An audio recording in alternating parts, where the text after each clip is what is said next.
Hi, welcome to the AIM on MS&T podcast. If this is your first time listening to our podcast, first off, welcome. We are happy to have you. Second, AIM stands for Academia, Industry, and Military, which are the main sectors that make up Central Florida's modeling, simulation, and training community. On our podcast, we talk with different leaders in the MS&T community. We also talk about all the cool and innovative things their organizations are doing, trends that affect the MS&T field as a whole, and keep you up to date with what's going on. If you're not a part of the modeling and simulation community, we hope to share some insights about this important sector of Orlando's economy, which ranks just behind the theme park and hospitality industries. I'm your host, Kate Finkel, and today we're talking with Colonel Anthony ABC Graham. He is the commander for the Air Force Agency for Modeling and Simulation, also known as AFAMS. Welcome to the podcast, Colonel. Thank you. I appreciate it. I'm told that your Air Force career, in a really weird way, began because you accidentally walked into the wrong door at UCF. Could you introduce yourself to our listeners by filling in the rest of that story, please? And also, can you please talk about what motivated you to join the Air Force? And how did your career lead you to your current post at AFAMS Commander? Well, thank you. I appreciate it. It is a kind of a funny story. After taking off a few years from college, I decided it was time for me to get back in school. So summer of 1997, I decided to enroll at UCF. Okay. So during my visit, during my application process, I came over, and then when I finished the process, I decided to walk over and talk to the Army ROTC.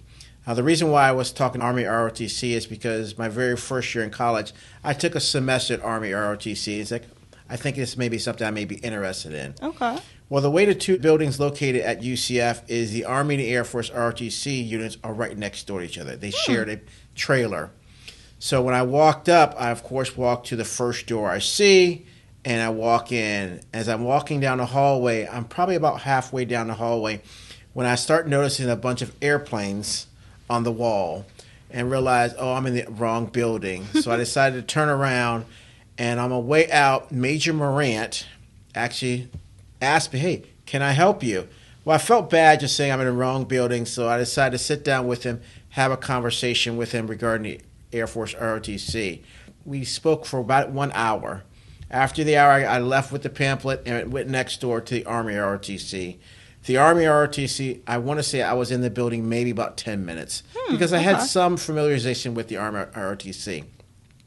Well, later on that evening, when I came home, we, of course, had a Florida thunderstorm, and it knocked out the cable.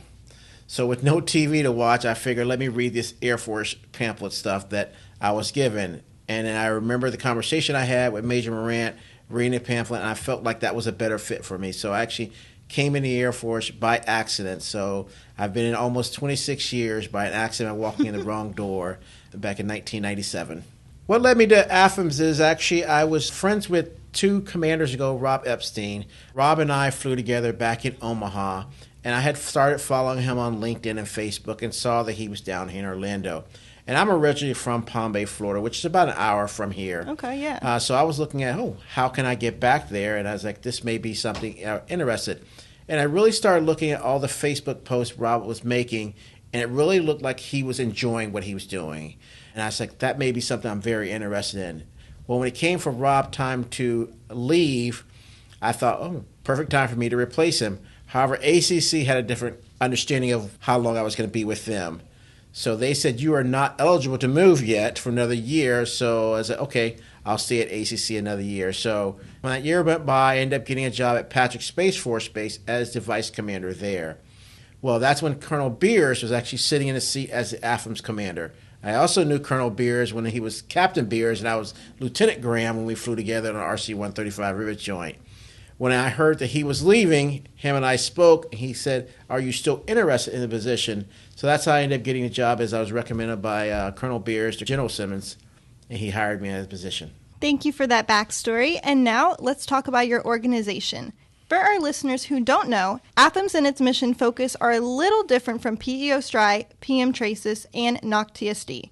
Give us some history of AFAMS, how did it get started, and describe how its current mission is different from its sister services in the MS&T community. AFAMS actually started by a catastrophic failure that was at a 4-star exercise in Korea. Okay. Back in 1984, AWESOME, which is the Air Warfare Simulation Modeling, was used for exercise in the Korean Peninsula. Well, during this exercise, AWESOME failed. The failure of AWESOME was not due to the system itself. It was due to how the system was being managed. We had 3 different sim centers at that time. Each one of the sim centers had their own unique version of AWESOME that fit the needs that they had for their sim center, which meant that each one of them had 3 different sets of hardware and software associated with the system. So when you brought the 3 systems together, they did not talk to each other, which caused the exercise to be a failure. Right. 4-star exercise. 4-star was very upset about this, and he said this will never happen again. So in 1995, AFAMS was put in charge as the requirements manager for AWESOME, and that's how AFAMS stood up. A major difference between AFAMS and the Air Force and our sister services, one, of course, the size. We're only about 50 people strong here. And also, we're not a program executive office or PEO where our sister services are. We really concentrate on a center of managing a group of products, not just one. For example, as you look at our sister service in Navy and the Army, they really concentrate either on a ship or a tank. Whereas the Air Force, we look at all our systems together and how we can make those systems interoperable here at AFAMS. Since you took over last July, you've most likely noticed the highly collaborative environment that defines the MS&T community in Central Florida. Could you tell our listeners about any collaborations AFAMS is currently involved with, and considering its specific mission focus, how does collaborations differ compared to its peer organizations? Yes, that was one of the big surprises when I took over in July is how much collaboration is done within the modeling and simulation community. And AFAMS does a really amazing job at doing that. We've realized that in order for us to advance the requirements of modeling and simulation, we had to be collaborating with not just our sister services, but also our industry partners and academia. So the team here does a phenomenal job of doing that collaboration, which allows us to get after things with the small size workforce that we do have here. AFAMS is more like a facilitator. We don't dictate solutions to our stakeholders. What we do is we go out and have a conversation with the stakeholders, find out what their needs are, and then we go back into industry or academia to see, is there anything out there that we can help solve those missions? For example, I've got an MSR division here. That division will go out and talk to some of our stakeholders, for example, in ACC. ACC will sit down with and say, I've got a problem with solving X. They will then come back here at AFAMS, sit down with the exploration division, and says, ACC is having a problem with X here. Can we solve this? Then the exploration division will talk to academia, talk to industry, come back with solution Y. So then we'll put solution Y with problem X, and if that works for ACC, then we'll move forward. If not, we'll go and try to find a different solution for them. So we don't actually solve the problem. We're kind of more of a diplomat. Okay. And for solving that problem, getting the 2 sides together. And since you took over last summer, what would you highlight as some of the more noteworthy accomplishments from previous collaborations? One of the big things we did, it was actually my first visit, was over to San Antonio to Det 24, part of the 19th Air Force. They're really working on new technology advances for their Pilot Next training program.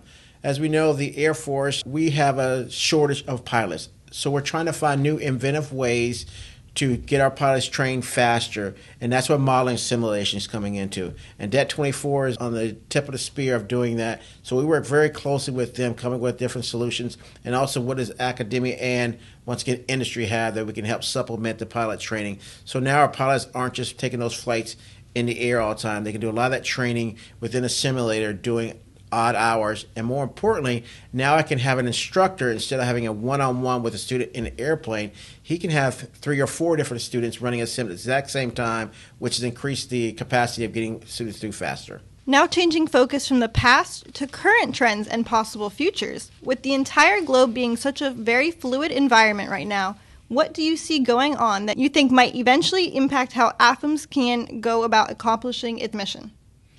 The technology advancements that are out there, AI is a big thing that we're starting to dive deep into. How can we use that? We're starting to realize that modern simulation can be used in order to prepare our warfighters for future fights there.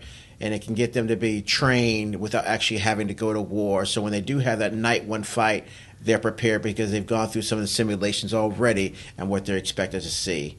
And these simulations help prepare our pilots as they go off on a night one fight. And continuing on that line of thought, you mentioned your experience working at Space Launch Delta over at Patrick. And as of last September, the Space Force now has representation in Team Orlando. Going forward, how do you see AFAMS and the Space Force specifically possibly working together to prepare warfighters? Well, that's an easy one there. We both belong to the Department of Air Force. So my plan is to incorporate some Space Force Guardians into their AFAMS team.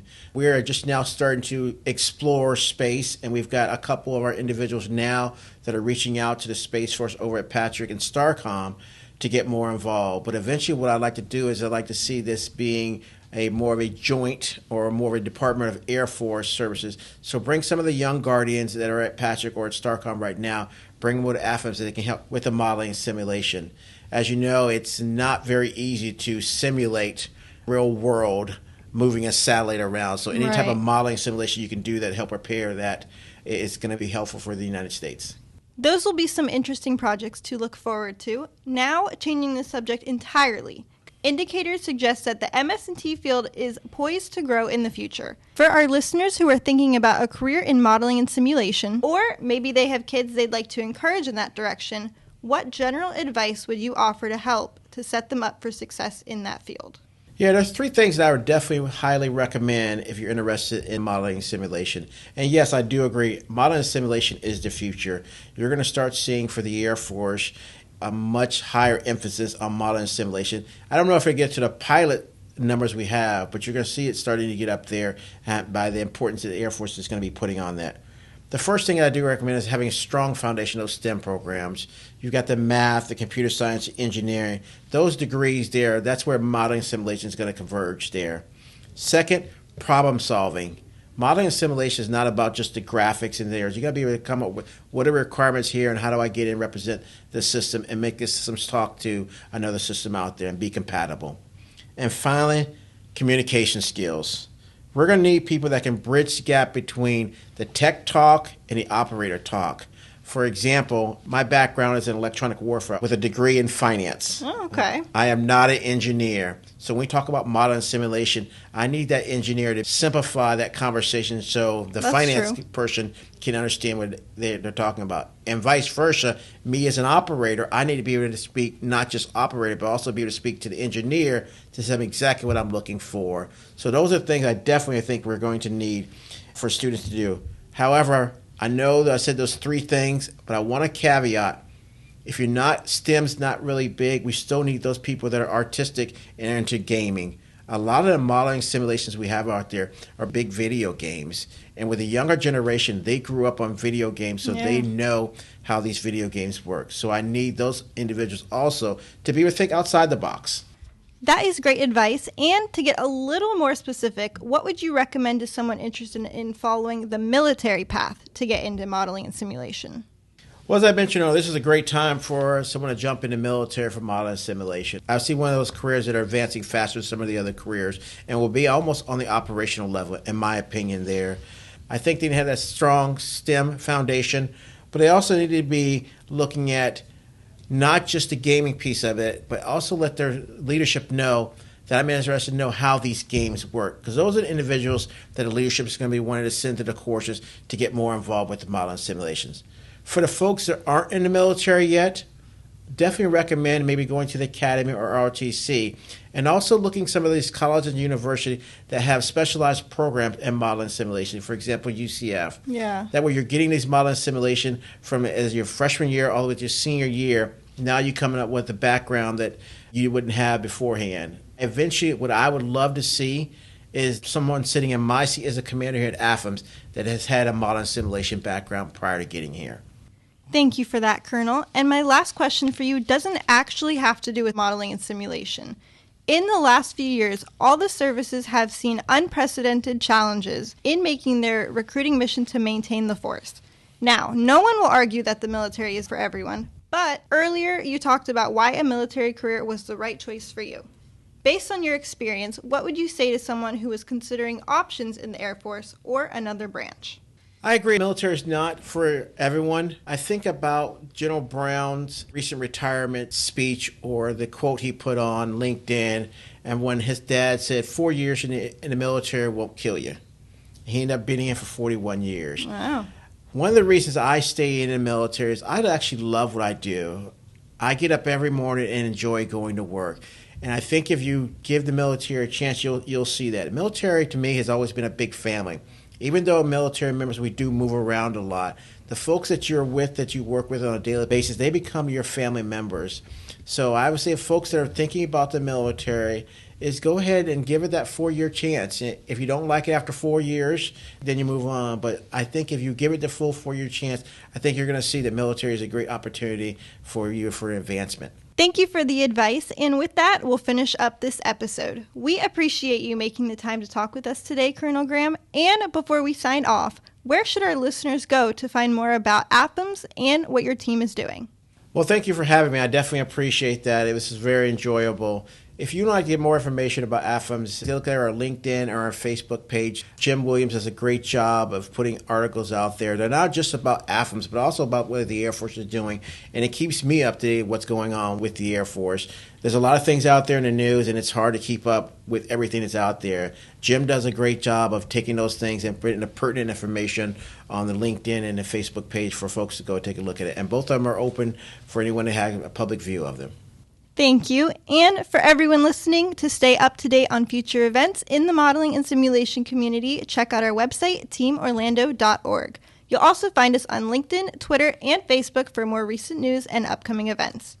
If you're interested in sponsoring an episode of AIM on MS&T or being a featured guest, please reach out to Team Orlando News. The link will be below. Once more, I'd like to thank Colonel Anthony Graham, the commander of the Air Force Agency for Modeling and Simulation, for chatting with us today. We hope you enjoyed this episode. Don't forget to follow the AIM on MS&T podcast on your platform of choice, and we will see you in the next one. Bye!